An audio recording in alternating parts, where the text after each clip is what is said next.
இன்னைக்கு friends big பாஸோட டே 56. இன்னைக்கு வந்துட்டு சண்டே அதாவது பிக் பாஸோட இந்த ஷோ வந்துட்டு எப்படி இருக்குன்னா வெங்காயம் மாதிரி உரிக்க உரிக்க ஒண்ணும் இல்லை அப்படிங்கிற மாதிரிதான் இன்னைக்கு சண்டே எபிசோட உருட்டுனாங்க. அதாவது எவிக்ஷன் தண்ணி வருமோ வராது, அதுவும் வராது. ஏன்னா அதுல ஒண்ணு கண்ணுல மட்டும் ஒரு சாச்சனா கண்ணுல இந்த வாரம் அதுக்கு ஒரு டப்பு கொடுத்தாங்க. கண்டஸ்டன்லாம் கேட்டாங்க, நாங்க எங்க சேனல் சார்பா மட்டும்தான் சாச்சனா வந்துட்டு விஜய் சேதுபதி படம் பண்ணனால அவங்க சப்போர்ட் பண்ணி பேசுறாங்க அப்படின்னு. ஆனா இன்னைக்கு வந்துட்டு விஜய் சேதுபதி சாச்சனா ஏத்த மாதிரி ஷோலாம் காட்டினாங்க. அது உண்மையா இல்ல வெளியே சொன்னா நம்ம தான் சொல்லியிருக்கோமே, அங்க இருக்கிறது ஆடியன்ஸ் எல்லாமே பெய்டு ஆடியன்ஸ். அவங்க சொல்றது அவங்க கிளாப்ஸ் பண்றதோ அதை வச்சுட்டு நம்ம எந்த ஒரு டிசைட் பண்ண முடியாது. ஆக்சுவலா பாத்தீங்கன்னா நேத்து பிக் பாஸ் எடுத்தோடனே நம்மளுக்கு பாத்தீங்கன்னா விஜய் சேதுபதி வந்து அந்த பொம்மையை எடுத்துட்டு வந்துட்டு அப்படி இந்த அதாவது அவங்க கதையை வந்து சுத்தி விட்டு சொன்னாங்கன்னா நான் தைக்க ஆரம்பிச்சேன் அப்படின்னு சொல்றேன். அப்படி ஆக்சுவலா இவருதான் வந்து சுத்தி விடுறாரு. ஒரு கேள்வி கேட்கிறாரு, அதுக்கு பதிலே வாங்காம அடுத்த கேள்விக்கு போயிடுறாரு. ஆக்சுவலா இதெல்லாம் ஒரு ஆங்கரிங் சொல்லிட்டு அவர் பண்ணிட்டு இருக்காரு. ஆக்சுவலா அவரோட மதிப்பு அவரே குறைச்சிக்கிற மாதிரி தான் பிக் பாஸ் அவருக்கு அமைச்சிருக்குன்னு சொல்லுவேன். கரெக்டான இது வரல அவருக்கு. ஆமா, ஒரு பொம்மையை கொண்டு வந்து தைக்கிறது, ஆக்சுவலா தைக்கிறது கூட முழுசா காட்டல. கேட்டா அது கூட முடிச்சான்னு சொல்லி நம்மளே கதை விடுறாங்க. கேட்கறவன் கேனா போய் அந்த என்ன வேணா சொல்லுவாங்கிற மாதிரி. இதுல வந்துட்டு அப்புறம் பாத்தீங்கன்னா வந்து அந்த பொம்மை நடந்ததுல பவித்ரா காட்டினாங்க. பவித்ரா வந்து அதாவது ஒரு யாராரு மஞ்சரி அன்சிதா இவங்க எல்லாம் அவங்க பொம்மையெல்லாம் வந்து பவித்ரா தான் உள்ள கொண்டு போய் வைக்கல. ஆமா, ஆனா அவங்களோட பொம்மையை உள்ள வைக்கிறதுக்கோசரம் பண்ணாங்களா இல்ல அவங்களே தற்செயலா பண்ணிட்டாங்களான்னு தெரியல. கடைசியில் அழுக வச்சுட்டாரு. அதை கேட்டா அப்படி கம்முன்னு வந்து பவித்ரா சொல்லியிருக்கலாம், நான் வந்து கேம் கோசம் தான் விளையாண்டேன், இது ஒரு என்னோட இதுன்னு சொல்லியிருக்கலாம்.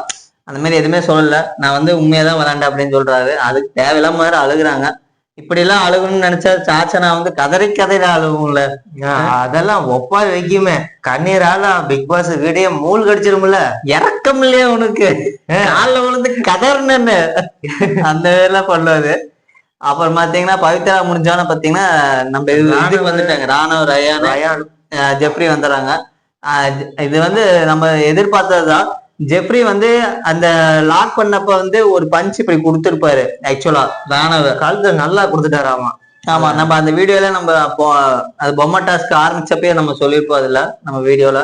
ஆக்சுவலா வந்து எல்லாத்தோட மேலேயும் தப்பு இருக்கதா செய்யுது. ஏன்னா வந்து அந்த கேம்ல இதாயிடுச்சு. ஆனா கேம் முடிஞ்சு பண்ண ராணவ் ரயான் பண்ண அப்படி இல்ல, அதுதான் வந்து தப்பா போயிடுச்சு. இது ஆக்சுவலா அத சாணி எடுத்து ரயான் மூஞ்சில் அடிச்ச மாதிரி விஜய் சேதுபதி நல்லா கொடுத்துட்டு இது நீங்க வந்துட்டு கரெக்டா எடுத்துக்கிட்டு அடுத்த கேமை வந்துட்டு இன்னும் நல்லா விளையாடணும் அப்படிங்கிற சொன்ன ஒரு காம்ப்ரமைஸ் பண்ண மாதிரியும் முடிச்சு விட்டாரு. நம்ம இதே இந்த ஆண்டவரா இருந்திருந்தாருன்னா என்னத்துக்கு பேக்கெட்ல இருந்து அவர் ரெட் கார்டு எடுத்து காட்டியிருப்பாரு, இல்லைன்னா எல்லோ கார்டு எடுத்து காட்டியிருப்பாரு. ஆக்சுவலா அவரோட தைரியம் எல்லாம் இவருக்கு வர்றது இல்ல, யாருக்கும் வராது. கேட்டா பிக் பாஸ் பாத்துக்குவாங்க அப்படின்னு ஒதுங்குறாரு. ஆமா, ஏன்னா இவர் வந்து எல்லாருமே வந்து விளையாடணும், எல்லாருமே வந்து இதாகணும்னு சொல்லியே வந்து அவர் வந்து இது பண்றா. அப்படியே அது எந்த அளவுக்கு செட் ஆகும்னு தெரியல. ஏன்னா ஒரு ஷோ வந்து ஃபார்மேட்னா அந்த ஃபார்மேட்டை வந்து இவர் கரெக்டா கொண்டு போலன்னு ஃபீல் ஆகுது. ஆக்சுவலா இவருக்கு பண்ண தெரியலையா என்னன்னு ஒண்ணும் புரியல. நல்லா இல்ல. ஆக மொத்தத்துல விஜய் சேதுபதி ஆஸ்டிங் நல்லாவே இல்லை. ஆமா, இப்ப இந்த பொம்மை டாஸ்க் பத்தி பேசி முடிச்சோன்னா பாத்தீங்கன்னா அடுத்து வந்து திருடி உட்காந்து சாப்பிட்றத பத்தி சொல்ற. அப்படி விஷாலு அருண் இதுல இந்த தர்சிகா இவங்களாம் திருட்டு பிரியாணி சாப்பிட்டுருக்காங்க. இதெல்லாம் முக்கியமானது என்னன்னா அந்த நேர்மை சொல்லிட்டு அருண் மஞ்சரி வந்து சொல்றா அப்படி இல்ல, அருண் வந்து சொல்றா அப்படி, நான் எனக்கு திருடி சாப்பிட்டேன்னு சொன்னோன்னே எனக்கு வந்து சாப்பிடவே தோணல, அழுதுட்டேன் அப்படிலாம் சொன்னா. அப்படி நான் தனியா நீங்க சாப்பிட்டீங்க. ஆமா, அப்புறம் ஏன் நீங்க சாப்பிட்டீங்க முதல்ல. அதான் ஆக்சுவலா அருண் வந்துட்டு நான் நேர்மை அப்படின்னு சொல்லிட்டு ஒரு இமேஜ் கிரியேட் பண்ணி வச்சிருந்தாரு. ஸோ திருட்டுதான மூலமா மூஞ்சில அவன் எதையோ தூக்கி அடிச்ச மாதிரி ஆகி போச்சு. நான் எனக்கு எதுக்கு இந்த விழா நடத்துறீங்க, நான் அப்படி என்ன பண்ணேன், அப்புறம் என்னத்துக்கு நீங்க வந்தீங்க அந்த மாதிரி ஆயிடுச்சது. அருணையே வந்து ரோஸ்ட் பண்ண மாதிரி ஆயிடுச்சு இதை பத்தி பேசணும்னா.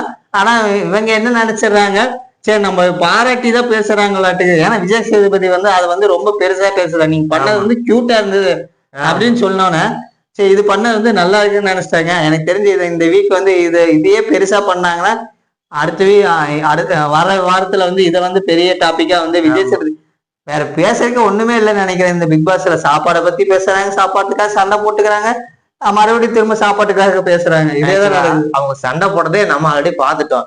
அதை இங்க கொண்டு வந்து அவங்க பேசி தீக்கிறது நம்ம ஒரு பாதை இரிட்டேட்டிங்கா இருக்குங்க.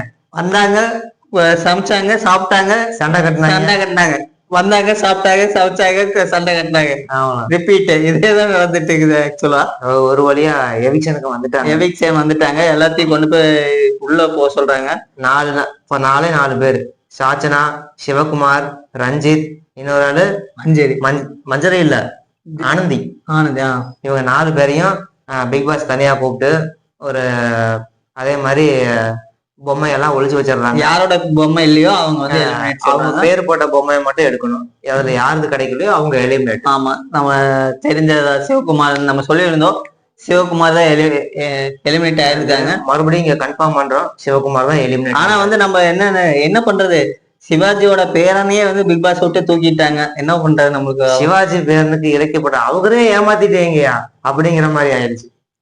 கடைசியா நான் ஒரு டைம் இந்த வீட்டை சுத்தி பார்த்துட்டு வரேன் அந்த மாதிரி எல்லாம் சொல்லிட்டு இருந்தேன். அப்படியே அவரு பட்ட மாதிரியே நான் எனக்கு ஒரே ஒரு டைம் கதை சொல்றதுக்கு சான்ஸ் கொடுங்க, நான் ஒரே ஒரு டைம் சொல்லிட்டு போயிடுறேன். அதை வேற நிறைய பண்ணிட்டு இருந்தாரு நேத்து. அவர் பண்றதெல்லாம் கியூட்டா தான் இருக்குது உண்மையாவது, அதை சொல்லலாம் போனா. அதுக்கப்புறம் பாத்தீங்கன்னா நம்ம தலைவி பத்தி சொல்லி ஆகணுங்க. நம்ம வந்து இதுக்கு முன்னாடி சொன்னோம், அதாவது கேப்டன்சி டாஸ்க்ல வந்து இவன் யாரு ஜெப்ரி வந்து விட்டு கொடுத்துறாரு அப்படின்னு நம்ம சொல்லியிருந்தோம். ஆனா ஆக்சுவலா நம்மளுக்கு வந்த நியூஸ் படி பாத்தீங்கன்னா ஜெப்ரி வந்து விட்டு கொடுக்குற மாதிரி தான் பேசியிருந்தா அப்படி. அதனாலதான் நாங்க வந்து வீடியோல சொல்லியிருந்தோம், டாஸ்க்ல வந்து நாங்க வந்து சாச்சனை ஜெயிச்ச மாதிரி நாங்க சொல்லியிருந்தோம். ஆனா வந்து ஆக்சுவலா என்ன நடந்திருக்குன்னா, இதுக்கப்புறம் இந்த எவிக்ஷன் முடிஞ்ச பிறகு நம்ம சௌந்தர்யா வந்து போய் சொல்ற அப்படி ஜெப்ரி கிட்ட, உன்னை பிடிச்சிருக்கவங்களுக்கு வந்து நீ வந்து இந்த கேப்டன்சி டாஸ்க் வந்து விட்டு கொடுத்துட்டீங்கன்னா அவங்களுக்கு வந்து சங்கடமா போயிடும் அப்படின்னு சொல்றப்ப வந்து அது வந்து யோசிச்சிருக்காரு. அதுதான் இன்னைக்கு நடந்திருக்குது. அதனால என்ன பண்ணிடுறாரு ஜெப்ரி, இந்த டைம் வந்து டாஸ்க்ல வந்து ஜெயிச்சாரு, அப்படியே கேப்டன் ஆயிடுறாரு.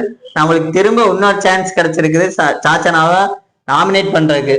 ஆமா, ஆனா இந்த நாமினேட் ஆயிட்டாங்க, ஆனா எவிக்ட் ஆவாங்களான்னு தான் தெரியல. எப்பயுமே பாத்தீங்கன்னாலும் சாச்சனாவை வந்து எவிக்ட் பண்ணி அமுச்சு விட முடியாதுன்னு நினைக்கிறேன் இந்த பிக் பாஸ். சேதுபதிகளுக்கு அது நடக்காது.